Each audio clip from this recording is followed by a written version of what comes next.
the next thing going backwards in time was student editors. Yes, so we agreed in the board meeting to raise the hourly rate of any technical editors up to $20 an hour instead of $5 an hour, and any student editors would absolutely be eligible for that, and they could essentially just apply as technical editors, and we could pay them $20 we can pay them $20 an hour. As part of that kind of effective internship. They can also then subsequently, like if they really get on board with it and they're really interested, they can apply to the actual board itself and things like that. Interesting. So they would start as a technical editor, and then that's a different order of operations than what I'd been thinking after our last conversation, which was have them apply directly to the board. But I see how that would be helpful because some of the really good ones like Avery, like many of them only have a BA, BS right now. Okay, so what would be the mechanism for advertising that, and how should I tell them, and how does the board want to see the applications? Yeah, so I'll send you through the link for where the applications are going through. Actually, I'll just get that up on screen now, just so that I remember it. So editor.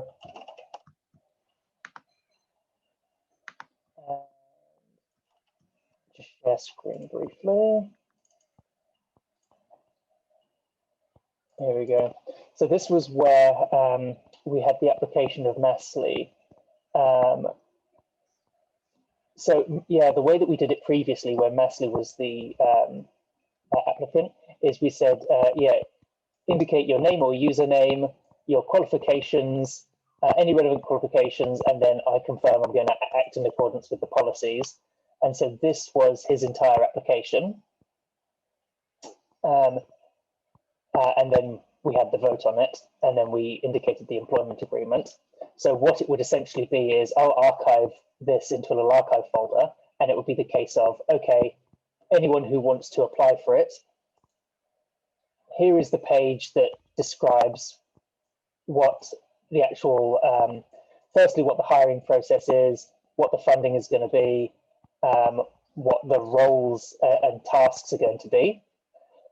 And then there's a link there to the here's how to apply, and it's just a case of them indicating their name, any relevant experience, which will be like, I've done, like I'm well organized, I've helped out at HGAPs, I can do wiki stuff, here's my user account, I have experience in general not-for-profits or something like that. And any other kind of relevant technical expertise that they have, because the application requirements for the technical editor role is can we teach you to do these bits of processing and bits of back office work, whereas the requirements for editorial board are basically like, do you have technical skills as well as do you have professional experience and work in open charities and open access projects and things like that. It's for board membership. I think that there's a higher bar in terms of professional experience. Yes. Excellent.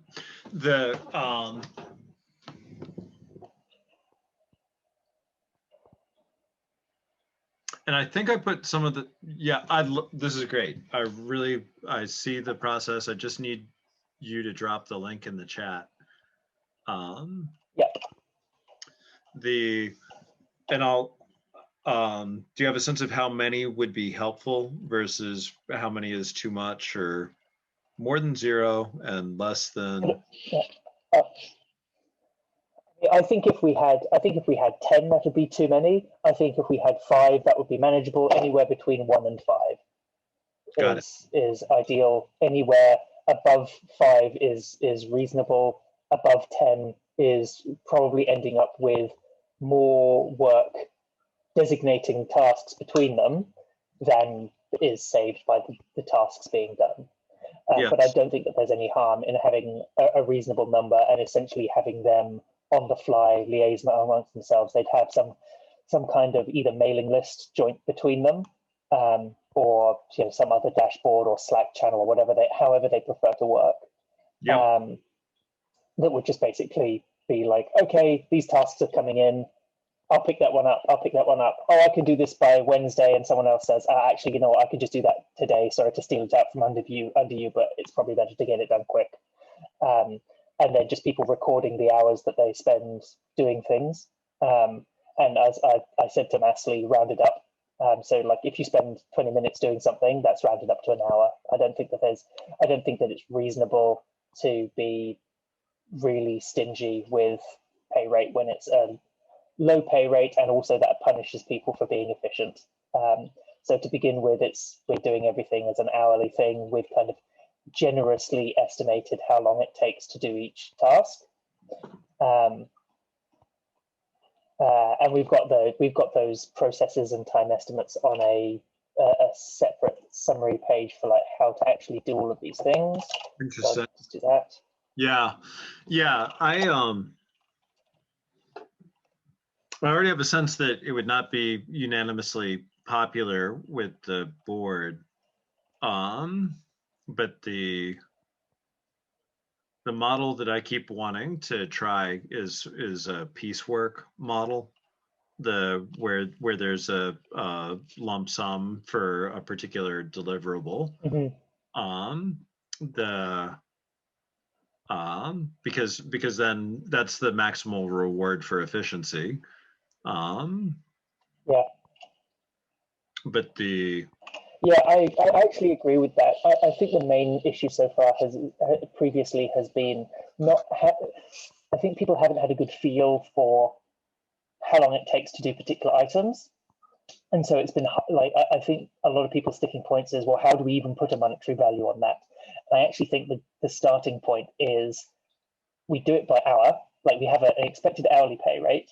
We have an expected how long does this task take? Yep. And then from that, we calculate, okay, well, what's the per task pay rate? And anyone who can do it quicker than that, then you get it as a per task item. The twinkle in my eye is the first time that I was exposed to this was in what is considered the least prestigious, least skilled job that I've ever had. I worked as a roofer.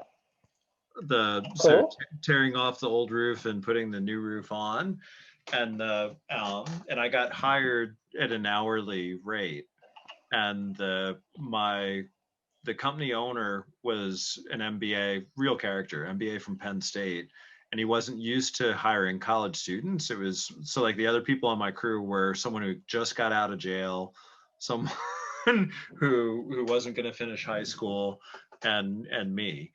And so as I got the hang of it, he's like, if you want to switch to piecework, I'll pay you this much per square, per chunk of the roof. And I was getting to the end of the summer and I was sure this wasn't going to be a career. And I'm like, no, I'm good. And then he took me out for drinks and he's like, what I'm paying you per hour, you cost less than the staples to hold the shingles on the roof. I'm like, I didn't need to know that. But that is the exact thing that you just described. If let's start hourly, and then if we see that you're good and we have a good sense of the scope of work, here's how we would switch to a per unit, and both of us are more informed.